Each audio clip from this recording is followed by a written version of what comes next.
Estem a poc més de 3 quarts d'hora perquè comença aquesta opereta imaginària amb la Mònica al mirall, a la dreta, la Graciela Ramon al mig i el Roosevelt Jiménez a l'esquerra. Què vol dir això de... per favor, ha vingut la llum, seguim. Què vol dir això d'un homenatge al teatre, a les convencions del teatre i a la vegada fascinació del món teatral? Qui vulgui. Vinga. No sé, bueno, l'opereta imaginària és una salsa brava de tot d'aquelles pulsions teatrals, aquells gèneres teatrals que en els últims segles ens han anat acompanyant i crec que Valer Novarina els agafa, els retorça i els torna a presentar perquè tornin a brillar però amb un altre aroma, no? Quasi de segle XXI i l'Albert encara li dona una volta més, no? Vàries voltes, no? Si és l'Albert, són vàries voltes, no? Sí. Llavors, jo crec que és això, una ensaïladilla russa de tota la convenció teatral aguda i per haver feta escenari, feta opereta, no? Hem sentit ara fa uns moments la teva veu, Griselda. O sigui, l'opereta tu sí que és potser la que ho portes millor, no? Bueno, porto millor el de cantar. Sí. El d'actuar, els actors que ho fan superbé i són molt bons companys també.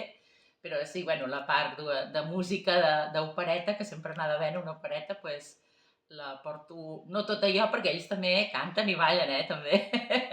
Però sí, diguéssim que la part principal la porto jo. Molt bé. El Roosevelt, havíeu treballat alguna vegada amb l'Albert Arribas? Sí, jo feia normalment a les seves produccions caracterització i alguna cosa de vestuari amb el Manuel Mateos Paz, que és normalment qui s'encarrega, i aquesta és la primera vegada com de posar-me al focus amb elles i nada, super... Com t'has sentit en aquestes primeres experiències? Jo pensava que seria molt més jo en una esquina, rotllo, fent el que se'm dona bé, no? Maquillatge i tot això, però no. Ha sigut una experiència com molt de posar-me a prova amb una faceta més actoral i com trobar la meva sutilitat en aquesta com sí, no? Com aquesta rama de lo artístic. Però bueno, ha sigut molt entretingut, molt divertit. Mònica, l'Albert us ha deixat una mica anar allò, campar a vostres anxes o anàveu sota... Perquè l'Albert també és molt amic a vegades no de la improvisació, sinó que us deixeu anar una mica a vosaltres. Sí, l'Albert, jo crec que les dues vessants com a director et donen molta llibertat expressiva, però també té molt clar el que li agrada, com li agrada, o sigui, tot i que sembla un caos, l'opereta, no hi ha res més fixat que l'opereta. A nivell de text, les sonoritzacions estan marcades, les elisions, i a nivell de dibuix escènic, de diagonals, de geometria espaial, està superfixat. Llavors, crec que l'opereta combina les dues, com confia molt en els seus actors i a la vegada ell té una estètica superfina.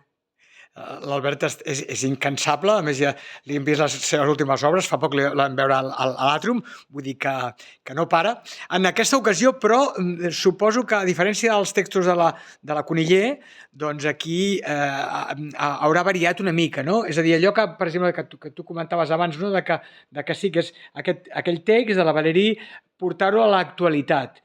Què és el que veurem en aquesta ensaladilla russa? Sí, veurem opereta, però veurem que potser una mica teatre de l'absurd, potser una mica... No sé si és de l'absurd, això que ho digui com el públic, no sé si... Crec que és un teatre extremadament clar dintre de la fantasia que té. Que vinguin perquè és una explosió del llenguatge. Crec que si, per més que t'ho expliquin, és un tobogan on nosaltres ens tirem i la gent s'hi ha de tirar i només ho pots experimentar, jo crec que ho passaran molt bé. És una oda en majúscula com el llenguatge, el llenguatge transcendental i el llenguatge que no serveix per res a la vegada i la plasticitat de l'ésser humà en esplendor. I que dona molt de peu a la interpretació pròpia. Sí. Perquè tu parles amb les distintes persones que venen a veure-la y una diu, no, porque para mí trata sobre el amor y no sé qué. I una altra persona diu, pues és un viatge que no he entès però que m'ha tocat. O una altra persona pot dir també, pues a mi em sembla una comèdia constant d'això, de l'absurd i tot això, però és com lliure interpretació.